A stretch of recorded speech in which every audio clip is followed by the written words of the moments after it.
Today on an all-new Dr. Phil. If there was ever a time for disruptive thinking, it's right here, it's right now.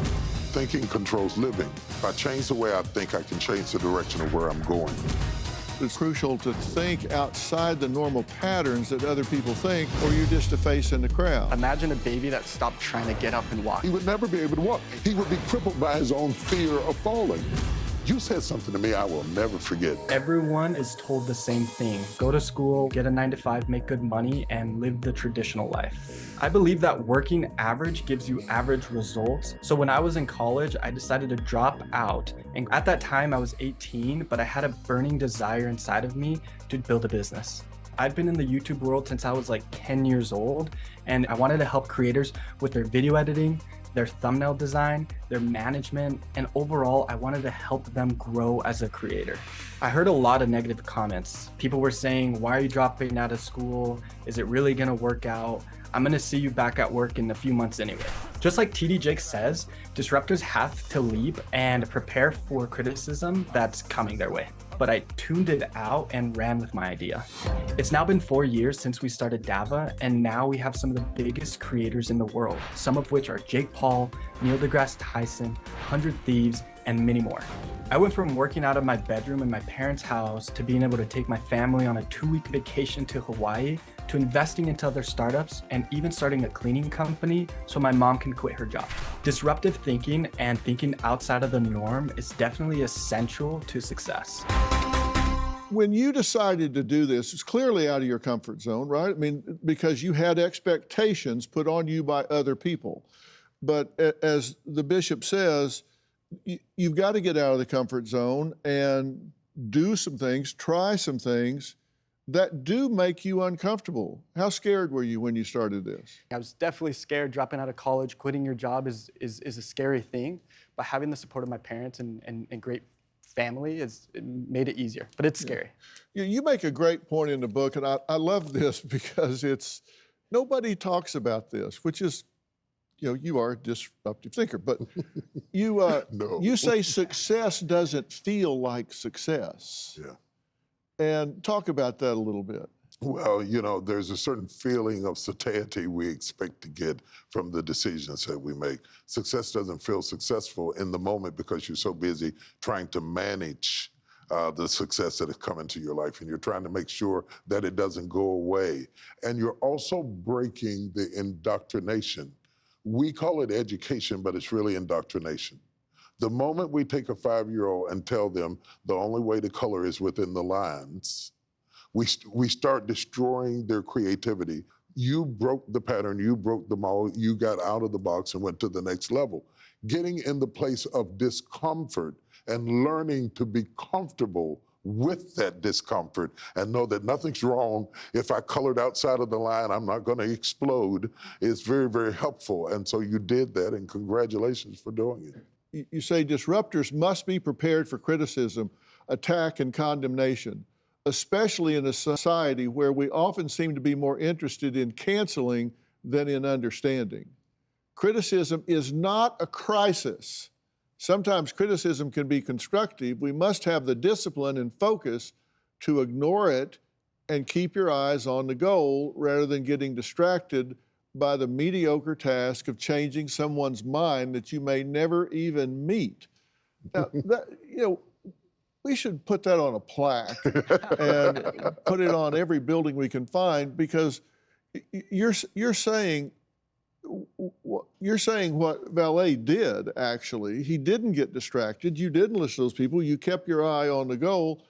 And we are in a cancel culture right now, which should be a counsel culture. Mm-hmm. It's like if somebody says something wrong or does something wrong, it's like, let's jump on that. We got one. Yeah. Instead of saying, hey, let me talk to you about this. You may not be considering A, B, or C. You're exactly We should right. have a counsel culture, not a cancel culture. A counsel culture would be great. If you had an opportunity to do that, that would be very, very important. You have to bear in mind that most of your criticism comes from people who are not busy.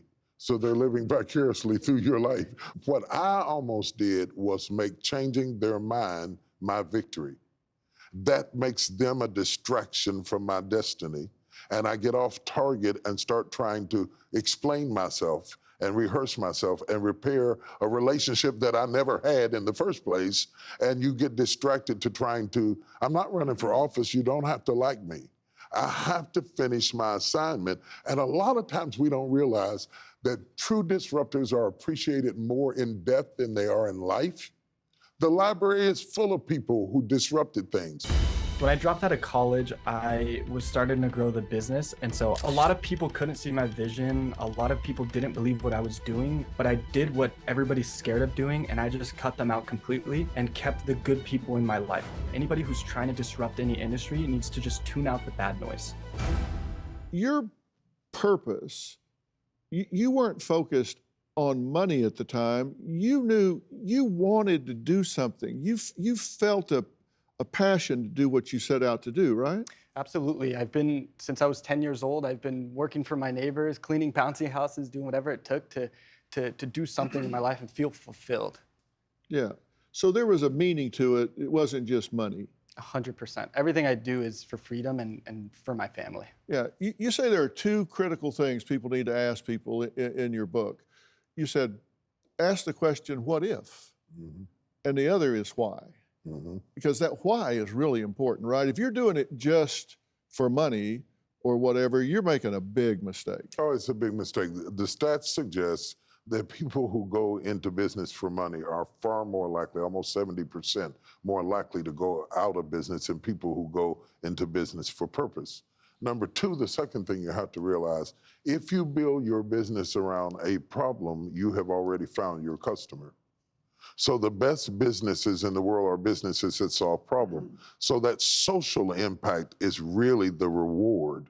And you don't have to worry about profits. You're going to get profits when you have impact. You learn from it, you grow from it, you evolve from it, and you build up equity through experience. Can you feel that? 100%. At the end of the day, imagine a baby that stopped trying to get up and walk. Right, right.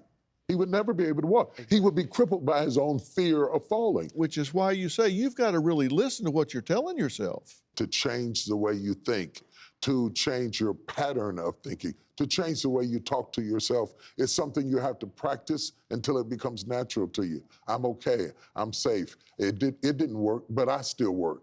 It went wrong, but I'm not wrong. You've got to change how you sort out information because it's coming in from everywhere through all of our ear gate, eye gate, mouth gate. It's coming from everywhere, and we're getting a deluge of negativity, and we got to bail it out, disrupt it, get How rid many of you would think that you're your own worst critic, if you're honest? Raise your hand really high.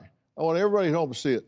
See, we are our own worst critic. You wouldn't let somebody say that to your best friend. You'd step in and say, hey, zip it. You say learn to coexist with that because it comes with the territory of getting off the beaten path and forging something new. Absolutely, it does. And notice I didn't entitle the book Disruptive Living. I entitled it Disruptive Thinking because thinking controls living. My life is a result of the way that I think. If I change the way I think, I can change the direction of where I'm going. And so sometimes we're trying to change our life without change our thinking.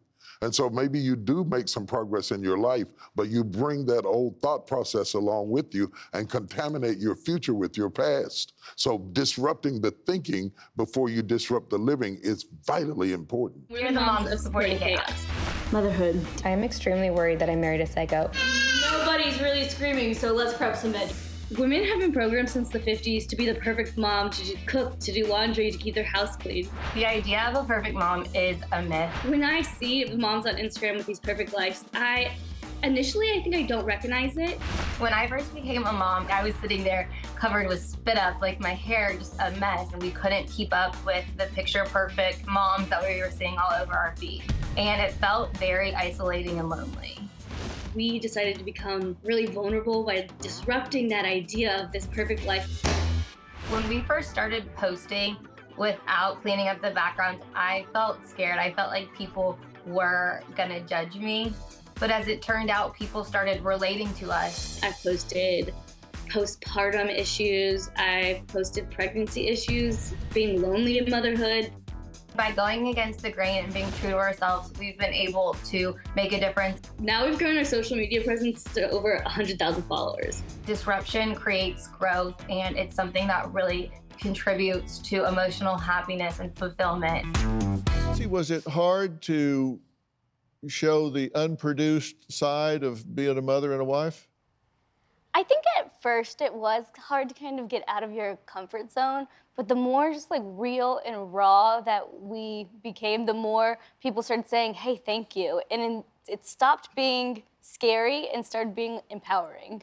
Bishop, so many people are pretenders, and you say if you're going to be a disruptor, you've got to be willing to get real and put it out there no matter what anybody says. Yeah, and especially, I think it's especially true with women. I think women are held to such high standards that they're unattainable. They're not realistic, and they become very, very difficult. You have to have your hair done, your makeup on, your house clean, the perfect wife. Everything has to be wonderful. As a father of 5, you don't really get the house clean till they leave, okay? When they leave, you can really get it cleaned up. Raising children is a messy business. Life is a messy business. And having the freedom to understand that the beauty is in the chaos. The beauty is actually in the chaos, in the process, in the effort that's expended in not picture perfect situations. Hollywood can produce a perfect situation because they have other people to come in and clean up, and then when everything's ready, they start take 2. People do that with social media as well. Now that social media has become our maestros, our masters, our teachers, we are held to a standard that is not realistic. And I think it's courageous what you have done. I think it's brilliant what you've done, because you've now joined the human race. We say things about women we would never say about men. We judge them to standards that just are unattainable. And to have the freedom to enjoy your life and enjoy your home, the final frontier, this is where I live, it's not where I work, this is where I live. And so the milk carton might be left out, or the kids might knock over a glass, that's okay. They might have left the train set on the coffee table, that's okay. That's a part of the process and the beauty of family. I often say that family is the gym that love works out in. And so when you're in a situation where you want to find a place to work love out, you work it out in a resistant environment. And family is that environment. And if we take away all the resistance and make everything picture perfect, it gives people an expectation of life that's so unreal that when they run into chaos, they quit and they leave. So thank you for saving the lives of children, mothers, and marriages around the country. Yeah, you even talked about the fact that when the kids showed up, you start fighting with husbands. Everything wasn't romantic all the time. And those of us that study human behavior realize, yeah, that happens. There's a lot of give and take and sacrifice and turmoil along the way. How did people respond to that? Overwhelmingly, I feel like people were saying thank you. Mm-hmm. Just because you fight with your husband when you're postpartum and your body has just been through all this and you're having a new baby to try to adjust to, it doesn't mean that you have a bad marriage. We're talking about T.D. Jakes' new book, Disruptive Thinking. One of my favorite quotes in the book I have to ask you about. You said, make sure you surround yourself with people that feed you, don't just need you. Talk about that a little bit. Oh my God. Let me do this in 60 seconds. If you write down on a sheet of paper all the people who need you, you'll be shocked how long the list is. All the people who need you, who call on you, who depend on you, who ask you to do favors, who need your wisdom, who need you to bring cookies down to the school or whatever it is, all the people who need you. And then make the list of all the people who feed you. It's a very short list. What you need in your life is balance between need and feed. You have to have as many people in your life who feed you as you do people who need you, or you're gonna go bankrupt. You're gonna be out of balance. If you make more withdrawals than you have deposits, your checks are gonna bounce. And checks bounce in strange ways. Suicide, depression, heaviness, shootings, you freaking out, going off, addictions, all kinds of stuff. Are checks bouncing because there's nobody feeding you and there's everybody needing you, and it must stop now. Do you have a story or a question for me? Click the link in the description and tell me what in the world is going on.